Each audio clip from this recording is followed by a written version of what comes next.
Merhaba arkadaşlar, ben Hilal. Özgürlük Yolu kanalına hoş geldiniz. Hayatın karmaşası içerisinde kendinize nazik olmak ve öz şefkatle dolu bir içsel yolculuğa çıkmak için birlikte bu videodayız. Kendinize gerçekten ne kadar öz şefkat gösteriyorsunuz? Bu soru bence hayatınızın sorusu olabilir. İçsel değişim başlatmak istiyorsanız önce bu sorudan başlamanız gerekiyor ki hayatınızın diğer alanlarında gerçekten sağlıklı bir şekilde düzenleyebilin. Öz şefkat nedir? Kendimize karşı nazik olmak, duygusal ihtiyaçlarımıza karşı da saygı göstermeyi öğrenmek aslında. Bu bir yetenek. Yani siz bir öz şefkate sahipseniz bu sizin kendi duygusal ihtiyaçlarınızı anladığınız, bunlara saygı gösterdiğiniz ve bu duygusal ihtiyaçları karşıladığınız anlamına gelir. Tüm hayatınızla ilgili aslında bir dönüşüm başlatabilir öz şefkat. Doktor Kristin Neff'e göre öz şefkat 3 ana başlıktan oluşuyor. Bu insanlık, farkındalık, insanlık ve bağışlama. Öz şefkat konusuna geri döneceğiz ama çok kısa Doktor Kristin Neff'ten de bahsedeyim madem başladık. Kristin Neff 2003 yılında öz şefkat tanımını psikoloji literatürüne sokan ilk psikologtur. Kendisinin pek çok araştırması ve kitabı bulunuyor. Bu konuyla ilgili bir dizide makalesi var neredeyse. Öz şefkatin kişinin iyilik halini artırdığı, stresle başa çıkmayı kolaylaştırdığı, aynı zamanda hayatla ve diğer insanlarla olan duygusal bağlarını güçlendirdiğini de ispatlamıştır aynı zamanda. Öz şefkat kişinin kendisiyle dost olabilmesidir aslında. Peki öz şefkat neden gerekli? Siz herhangi bir işe başladığınızda, herhangi bir ortama girdiğinizde, yeni bir ilişkiye başladığınızda sürekli beyninizin içerisinde sen başaramazsın, sen sevilmezsin, sen yapamazsın diyen bir ses varsa ve siz kendinize karşı yargılayıcı, suçlayıcıysanız hayatla başa çıkmakta zorlanırsınız. İlişkilerinizi düzenli yürütemezsiniz. Çünkü en fazla insanın kendisine karşı acımasız olduğu maalesef ki bir gerçek.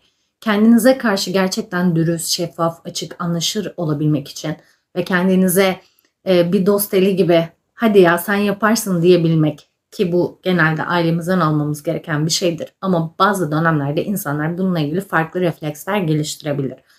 Bu durumu düzeltebilmemiz için bizim kendimize öz şefkat göstermeyi gerçekten öğreniyor olmamız gerekiyor. Çok kolay, basit ve bütün dünyada uygulanan bir psikolojik yönergesi var bunun aslında. Demiştim Kristin Neff bunu 3 ana başlıktan oluşturuyor. Onları tek tek konuşacağız ve size çok kolay bir pratik vereceğim. Ama ondan önce bir olguyu aklınızda tutmanızı istiyorum. Zihninizin paralellik ilkesi. Siz bir şiddet videosu izlediğinizde zihniniz bu şiddeti siz mi uyguluyorsunuz, başkası mı uyguluyor? Size mi uygulanıyor, başkasına mı uygulanıyor? Bunun ayrımını yapmıyor. Yani sizin çocuğunuz varsa çocuğunuza, sevginiz varsa sevginize ya da aile bireylerinize şefkat gösterebilmeniz için önce kendinize şefkat göstermeyi öğrenmeniz gerekiyor. Ancak bunu yaparsanız başkalarına karşı da aynı tutumda yaklaşabilirsiniz. Bunun dışında her zaman yargılayıcı, eleştirel ya da suçlayıcı olacaksınız demektir bu. O yüzden öz şefkat bizim sadece hayata karşı motivasyonumuzu etkileyen bir şey değil. Aynı zamanda ikili ilişkilerimizin de temelini oluşturuyor. Maalesef demeyeceğim. Çoğu insan kendine şefkatle yaklaşmadığının farkında bile değil. O yüzden öz şefkatin ilk aşaması farkındalık aslında. Başınıza bir olay geldi, terk edildiniz. Zihninizdeki ses eğer size zaten bu ilişkiyi yürütemeyeceğini biliyordum, sen sevilmeye değer değilsin, kimse seni sevmiyor gibi şeyler söylüyorsa işte bu içinizdeki yargılayıcı sestir. Muhtemelen bu küçüklükten gelen bir sestir ama bunun kaynağı önemli değil. Önemli olan bu sesi fark etmek. Kendinize karşı belirli durumlarda, zor durumlarda bulunduğunuzda ne söylüyorsunuz? Kendinize acıyor musunuz, üzülüyor musunuz, kızıyor musunuz? Bunu fark edip bunun farkında olduktan sonra ikinci aşama insanlık aşaması. Bu durum sadece senin başına geliyor sorusunu sormak.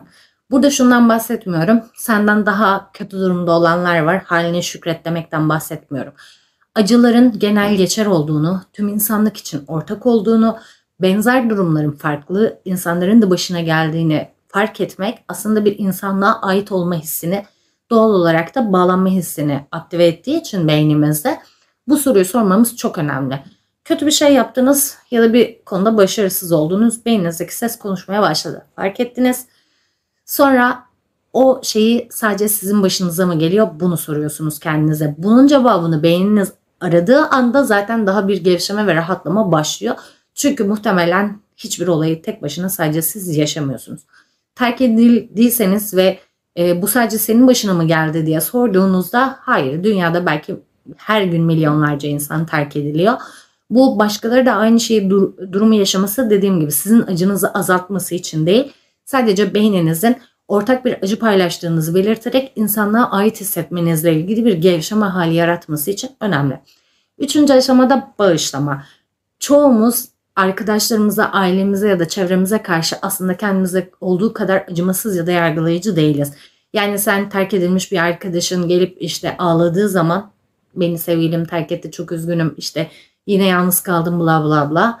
Sen hiçbir zaman ona sen sevilmeye zaten değer değilsin, daha önceki ilişkinde beceremedin, bunu da beceremedin gibi böyle yargılayıcı ya da suçlayıcı konuşmuyorsun. Olabilir diyorsun, ilişki yaşanır, zamanı vardır, tüketmişsinizdir, ayrılmışsınızdır gibi daha destekleyici ve aslında şefkatle yaklaşıyorsun. İşte burada üçüncü aşama çok önemli.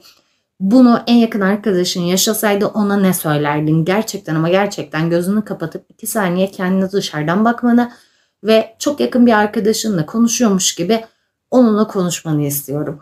Burada işte önemli olan bu bağışlama evresi. Kendine herhangi bir hata yaptığında ya da güçsüz hissettiğinde bağışlayabilmek. Burada bağışlamak daha büyük ya da kibirli bir anlamda işte sen bağışlanansın ben bağışlayanım gibi kendinize 2 ayrı kişilik atfetmeniz değil. Sadece bu olay herkesin başına gelebilir. Bunu gördün, biliyorsun. Bu kişiselleştirmenden uzaklaşıyor. Yani bu senin hatan olmaktan çıkıyor aslında. Çünkü sen salak olduğun için, kötü olduğun için, çirkin olduğun için terk edilmedin. Bu insanlar birbirleriyle anlaşamaz, ayrılır, standart.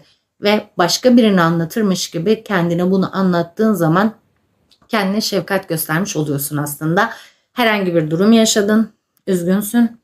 Burada kendini suçlamak, yargılamak ya da kötülemek yerine durumun farkında oluyorsun, duyguları kabul ediyorsun. Ondan sonra da ona şefkatle yaklaşıyorsun ve yaralarını sarmaya çalışıyorsun. Ve şefkatin en önemli etkeni bu aslında şefkatten geliyor. Hani şefkat acıyarak ya da koruyarak sevme biçimidir. İçinde merhamet barındırır. Ve şefkat de aynı şekilde kendine karşı bir koruyuculuk. Bir durumu fark ettiğinde o duyguyla başa çıkmak için bir eylem, onarıcı eylem içerir. Biz ama insanlar olarak genelde canımız acıdığında ya da üzgün olduğumuzda acıya odaklanırız. Asla çözüme odaklanmayız ve çözüm için kendimizi teşvik etmeyiz aslında. Burada o duygulardan arınabilmek, yani dışsallaştırabilmek, farklı bir şekilde bu konuya yaklaşmak, bağışlamak dediğimiz kısım arkadaşınla konuşur gibi onu anlattığında aslında dış bir göz olduğun için, acının içindeki sen değil de dışarıdaki bir göz olduğun için kendini eyleme yönelik ya da durumun geçmesine yönelik daha teşvik edici ve motive edici konuşabilirsin. Aslında bu cenazelerde de aynıdır ya, işte bazı ezberlediğimiz kalıp cümleler vardır. Aslında kimse onları duymak istemez ve kimse onları söylemek istemez. Ama sen gerçekten acısını paylaştığını hissettiğin bir arkadaşınla bu durumu yaşadığında ona teselli edebilecek belki milyon tane saçma şey bile söylüyorsun teselli etmeye çalıştığın için. Çünkü burada amaç, dürtü onun acısını geçirmek. Kendine karşı da acıyı geçirmekle ilgili bir söylemde bulunman gerekiyor. Ama tam tersi, normalde işte biz insanlar olarak kendimize asla o acıyı geçirmeye yönelik değil, acının içine kendi kafamızı daha çok bastıracak şeyler söylüyoruz. Çünkü neden? Aslında temkinli olmak istiyoruz. Yani bir daha aynı durumu tekrar yaşamamak ya da aynı duruma kendini düşürmemek için kendine daha yargılayıcı ve eleştirel konuşuyorsun. Aslında bu normalde beklediğinde senin daha güçlenmeni, gardını daha sağlam almanı ya da aynı duruma tekrar düşmemeni sağlayacak bir şey gibi gözükse de tam tersi, kendi gerçekleştiren kehanet gibi bu da. Sen bu cümleleri kendine tekrar ettiğinde yine kendini benzer durumda buluyorsun. Çünkü bilinçaltın seni aynı duruma sokmayı seviyor. Çünkü orası senin güvenli alanın oluyor. Şimdi biraz da şefkatin beyin aktiviteleri üzerindeki etkilerinden bahsedelim. Şimdi siz kendinize öz şefkat göstermeyi öğrendiğinizde beyin tutarlılığınız artıyor. Amigdala aktivitelerinin reaksiyonları azalıyor. Amigdala neydi? Daha önceki videolarımızda da bahsetmiştik. Bizim stres anında ve tehlike anında amigdala bölgemiz inanılmaz aktif çalışır. Ve kendine öz şefkat gösteren bireylerde bu bölgenin aktivasyonunun azaldığı, yani bizim stresle daha rahat başa çıkabildiğimiz ve tehlike anlarında daha doğru kararlar verebildiğimiz anlamına geliyor. İkinci olarak prefrontal korteks aktivitesi. Öz şefkat gösterebilen bireyler üzerinde yapılan araştırmalarda kendilerinin karar verme, problem çözme ve duygusal düzenleme gibi yüksek bilişsel işlevleri kontrol eden bu beyin bölgesinin daha tutarlı olduğu gözlemlenmiş. Yani kritik zamanlarda daha doğru kararlar alabilmeyi öğrenmek için öncelikle kendimize öz şefkat göstermeyi öğrenmemiz gerekiyor.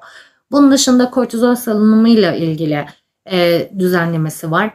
Yani siz öz şefkat gösterdiğinizde kortizol hormonu da stabil oluyor. Bu da sizin uzun vadede stresin yıkıcı etkilerinden daha az etkilenmenizi sağlıyor. Yani öz şefkat sadece beyin aktiviteleri üzerinde değil, bedensel olarak da sizin daha iyi hissetmenizi ve daha iyi olmanızı sağlayan bir durum. Oksitosin salınımı anne ve bebek arasında ilk bağlanmada bu güvenli bağlanmayı sağlamak için oksitosin hormonu salgılanır.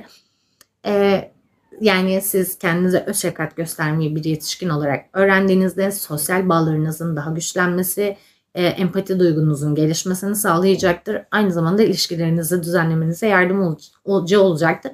Çünkü olduğunuz yerde ait hissetmeme genelde oksitosin hormonunun azlığından kaynaklanır. Siz ne zaman ki kendinize öz şefkat göstermeyi öğrenirsiniz, böylece her yerde oraya aitmiş gibi ve güvende hissetmeniz, bu duygu durumunu yaşayabilmeniz mümkün oluyor.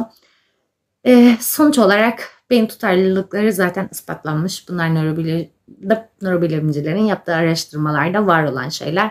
Başka kaynaklardan da araştırabilirsiniz. Sadece o verdiğim küçük pratiği günlük hayatınızda uygulayabilmeniz gerçekten hayatınızda çok şey değiştirebilir. Kendinize böyle şefkatle sarıldığınız, kendinizi çok sevdiğiniz bir gün diliyorum. Sizi seviyorum. Lütfen kanala abone olun ve beğenin. Görüşmek üzere, hoşça kalın.